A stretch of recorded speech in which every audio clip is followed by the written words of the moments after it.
Tuhan Yesus adalah sumber kita. Tuhan Yesus adalah sumber kita. Tuhan dan firman-Nya adalah satu. Maka sumber kehidupan kita adalah juga firman Tuhan. Sayangnya kita sering tergoda untuk mencari sumber lain untuk memuaskan keinginan kita. Dahulu orang-orang Israel juga melakukan hal yang sama. Tuhan telah berulang kali menyelamatkan mereka dari musuh-musuh mereka. Tuhan telah membebaskan mereka dari perbudakan di Mesir. Tuhan telah menyatakan banyak mujizat-Nya kepada mereka. Namun mereka kerap kali meninggalkan Tuhan. Dalam Yeremia 2 ayat 11-13 dituliskan, pernahkah suatu bangsa menukarkan Allahnya, meskipun itu sebenarnya bukan Allah? Tetapi umatku menukarkan kemuliaannya dengan apa yang tidak berguna. Tertegunlah atas hal itu, hai langit, menggigil dan gemetarlah dengan sangat. Demikianlah firman Tuhan. Sebab 2 kali umatku berbuat jahat. Mereka meninggalkan aku, sumber air yang hidup, untuk menggali kolam bagi mereka sendiri, yakni kolam yang bocor, yang tidak dapat menahan air. Tidaklah benar meninggalkan Tuhan, yang adalah sumber air yang hidup, dan menggantikan kemuliaannya dengan kolam yang bocor, dengan hal-hal yang tidak berguna. Tentunya dalam pandangan Tuhan, hal sedemikian sangatlah tidak patut untuk dilakukan. Sehingga ayat di atas mengatakan langit pun tertegun akan hal itu. Namun pada kenyataannya, seseorang yang telah melihat sendiri dan mengalami sendiri kuasa Tuhan masih dapat meninggalkan Tuhan dan kembali kepada duniawi, kepada sumber lain yang dianggapnya dapat memuaskannya. Salah satu contohnya adalah Demas. Tentunya Demas melihat sendiri bagaimana Paulus sungguh-sungguh melayani Tuhan. Dan Demas juga telah memiliki pengalaman bagaimana kuasa Tuhan bekerja dengan dahsyat di depan matanya dalam pelayanan Paulus. Demas juga tentu sudah mengetahui bahwa hanya Tuhanlah sumber kehidupan. Namun Demas tetap meninggalkan Paulus, dan juga berarti meninggalkan pelayanannya kepada Tuhan yang selama ini dia lakukan bersama dengan Paulus. 2 Timotius 4 ayat 10 menuliskan, karena Demas telah mencintai dunia ini dan meninggalkan aku.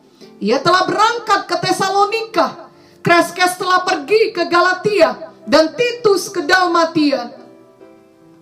Contoh lain adalah Ananias dan Safira. Mereka tentunya telah mendengar, melihat, dan mengalami sendiri betapa pelayanan Petrus dan rasul-rasul sangat berkuasa.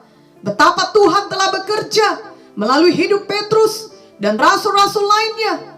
Ananias dan Safira tentunya tahu mengenai Petrus menyembuhkan orang lumpuh, mengenai Petrus dan Yohanes berbicara dengan penuh urapan di depan mahkamah agama, dan dengan berani mengatakan bahwa keselamatan tidak ada di dalam siapapun juga selain di dalam Tuhan Yesus. Sebab di bawah kolong langit ini tidak ada nama lain yang diberikan kepada manusia yang olehnya kita dapat diselamatkan. Tentunya mereka juga telah menjadi percaya oleh karena pelayanan Petrus dan rasul-rasul. Jadi sebenarnya Ananias dan Safira tahu hanya Tuhanlah sumber kehidupan. Mereka sudah tahu jalan Tuhan. Mereka sudah tahu jalan kebenaran.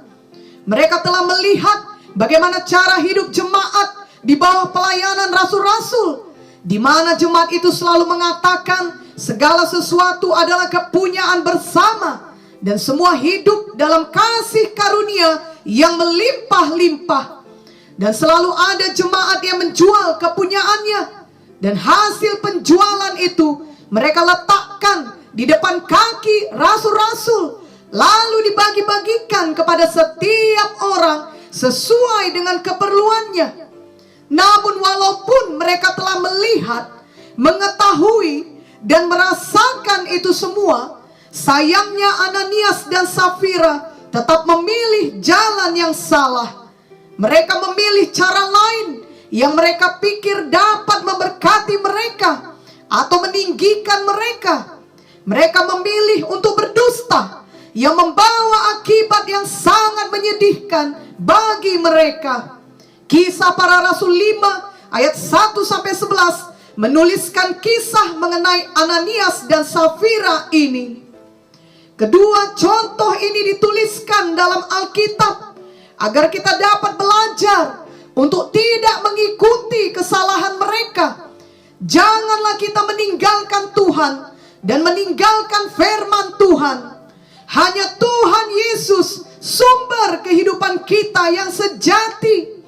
Hanyalah firman Tuhan kebenaran yang sejati. Ketika semua keadaan baik-baik saja dalam kehidupan kita, janganlah justru kita meninggalkan Tuhan. Janganlah sampai kita meninggalkan Tuhan dan mencintai dunia ini seperti yang dilakukan Demas. Janganlah kita menjadi tidak puas akan berkat yang sudah kita terima. Kita iri kepada orang lain. Kita mau meninggikan diri. Lalu kita menipu dan berbohong. Sehingga kita berani melawan jalan Tuhan demi mencapai keinginan kita, seperti yang dilakukan oleh Ananias dan Safira. Kita tidak mencari sumber lain yang merupakan kolam yang bocor, yang sebenarnya tidak akan pernah dapat memuaskan kita. Karena memang hanyalah Tuhan saja yang dapat memuaskan kita. Biarlah di saat semua keadaan baik dan di saat kita diberkati Tuhan, kita semakin mengasihi Tuhan, semakin hidup takut akan Tuhan, semakin sungguh-sungguh dan setia melayani Tuhan, semakin rendah hati dan semakin banyak bersyukur. Selain itu, di saat keadaan tidak baik, janganlah juga kita meninggalkan Tuhan. Biarlah di saat keadaan tidak baik, kita mendekat kepada Tuhan.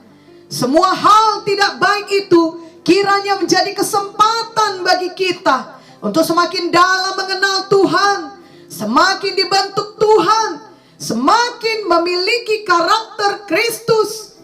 Kita tidak mencari sumber lain yang dapat menolong kita. Misalnya ketika kita melihat dan mengalami banyak kekacauan dalam kehidupan kita, biarlah di dalam semua kekacauan yang kita hadapi tersebut, kita menyadari dan mengalami bahwa hanya Tuhanlah sumber damai kita. Paulus berulang kali mengatakan dalam surat-suratnya bahwa Tuhan adalah sumber damai sejahtera.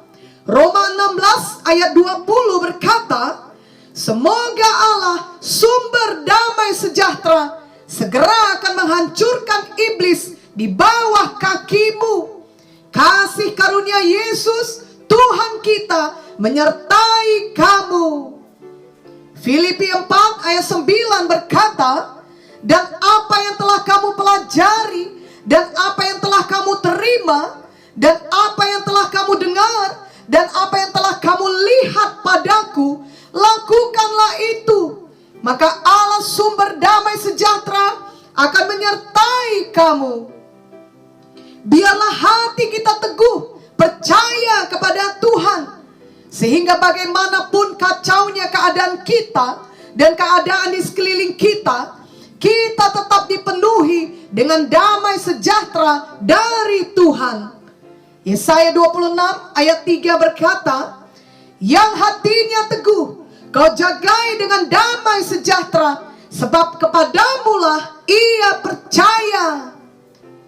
Atau ketika kita dipenuhi dengan kesedihan yang mendalam, biarlah di dalam semua kesedihan tersebut kita menyadari dan mengalami bahwa hanya Tuhanlah sumber penghiburan kita.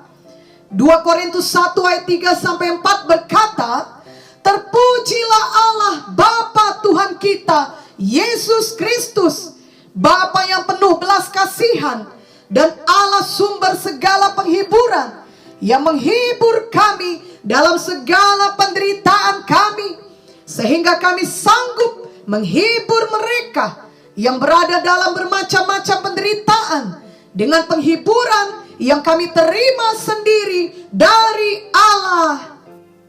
Atau ketika pikiran kita dipenuhi oleh keputusasaan, biarlah di saat kita putus asa, kita menyadari dan mengalami bahwa Tuhanlah sumber pengharapan kita.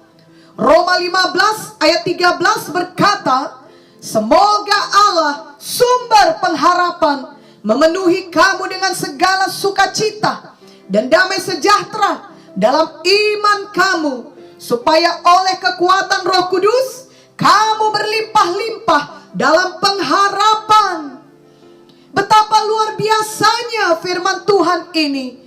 Biarlah kita benar-benar mempercayainya dan menerimanya. Marilah setiap hari kita datang kepada Tuhan Yesus. Hanya Tuhan Yesus sumber kehidupan kita. Hanya Tuhan Yesus sumber damai, sumber penghiburan, dan sumber pengharapan kita. Tuhan Yesus juga adalah sumber pertolongan kita di dalam segala situasi yang kita hadapi. Daud berulang kali mengatakan bahwa Tuhan adalah sumber pertolongan. Dalam Mazmur 115 ayat 9 sampai 11 dituliskan, hai Israel, percayalah kepada Tuhan.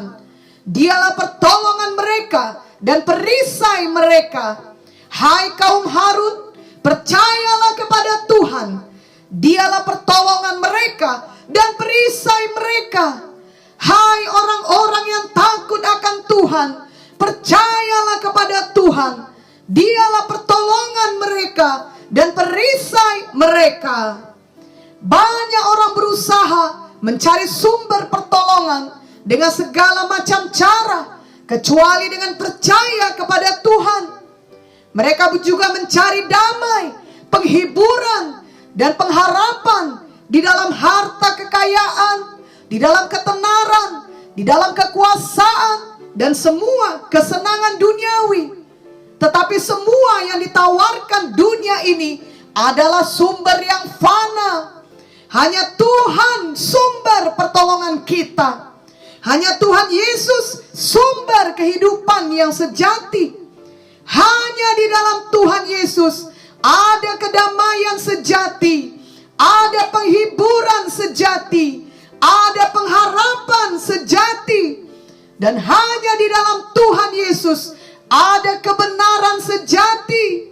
Juga hanya di dalam Tuhan Yesus ada keselamatan dan kehidupan kekal.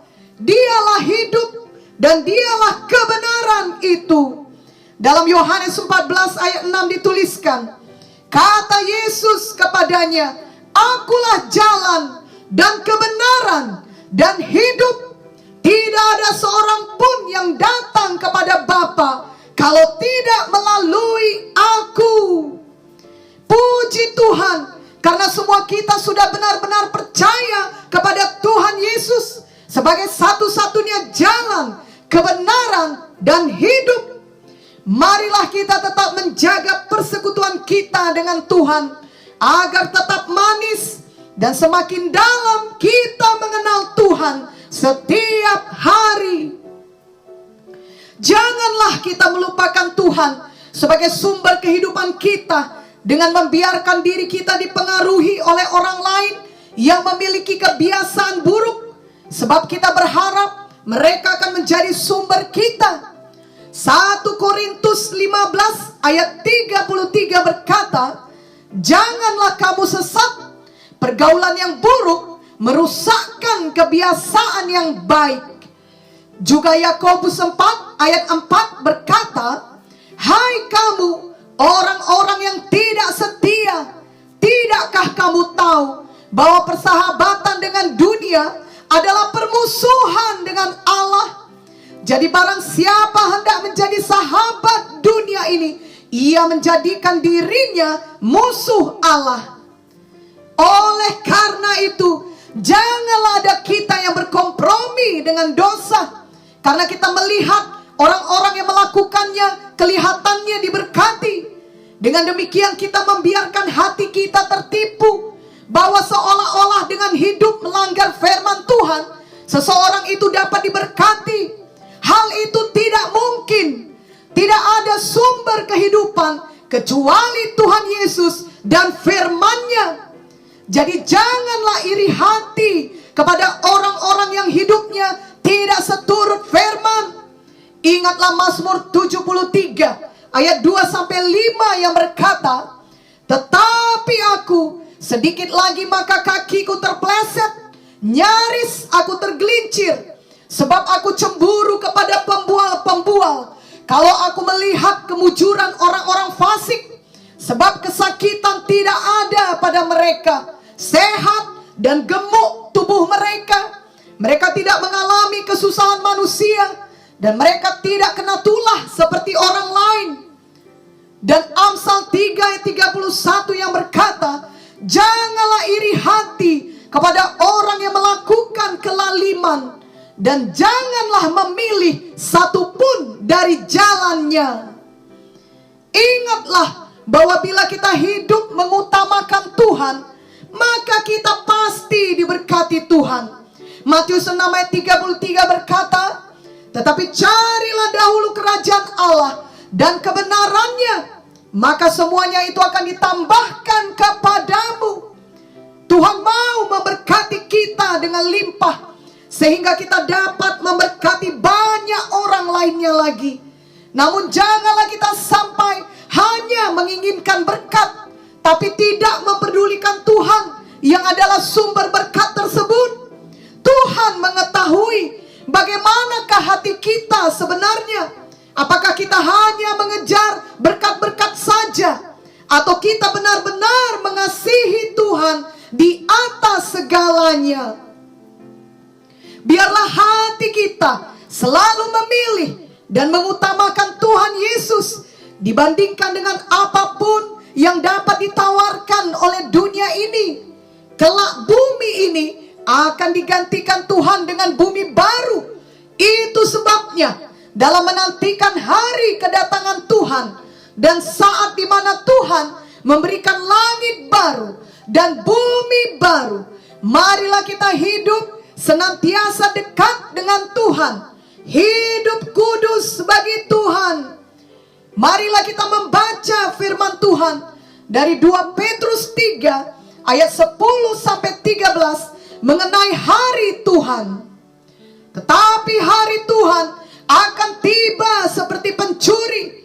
Pada hari itu langit akan lenyap dengan gemuruh yang dahsyat, dan unsur-unsur dunia akan hangus dalam nyala api, dan bumi dan segala yang ada di atasnya akan hilang lenyap. Jadi, jika segala sesuatu ini akan hancur secara demikian, betapa suci dan salehnya kamu harus hidup, yaitu kamu yang menantikan dan mempercepat kedatangan hari Allah. Pada hari itu langit akan binasa dalam api, dan unsur-unsur dunia akan hancur karena nyalanya. Tetapi sesuai dengan janjinya, kita menantikan langit yang baru dan bumi yang baru, di mana terdapat kebenaran. Dunia yang sekarang ini masih penuh dengan dosa, dengan banyak persoalan, ketidakadilan, bencana, dan kesedihan. Namun di tengah semuanya itu, seperti 2 Petrus 3 ayat 11 di atas berkata, kita dapat hidup suci dan saleh. Kita dapat terus hidup menang, karena Tuhanlah sumber kehidupan kita. Jika bukan Tuhan yang menolong kita selama ini, tentulah kita tidak dapat bertahan. Tetaplah percaya bahwa Tuhan senantiasa memelihara kita semua. Di masa yang akan datang pun, Ia tetap memelihara kita dan menyertai kita. Tuhan tidak pernah meninggalkan kita atau membiarkan kita. Tuhan Yesus adalah sumber kita untuk selama-lamanya. Amin.